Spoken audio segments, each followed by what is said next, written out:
ya leo inaanza kumuonyesha Bwana Juma akiwa na mke wake mweupe na mweusi akiwa na waga akielekea kazini.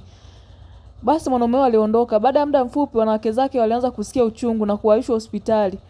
Mwanaume huyo anapokea simu, anaambiwa wake zako wamezidiwa.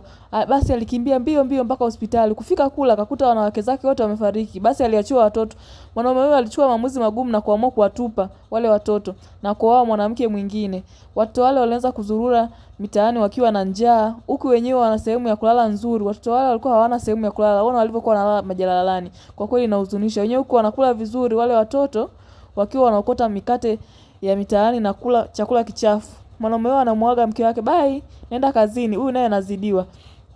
Anampigia mchepuko wake na kumwambia njoo nyumbani, mume wangu hayupo. Huyu naye anavunja duka la dawa na ili kumwaishia. Huyu anampokea mpenzi wake. Huyu naye anakamatwa na polisi.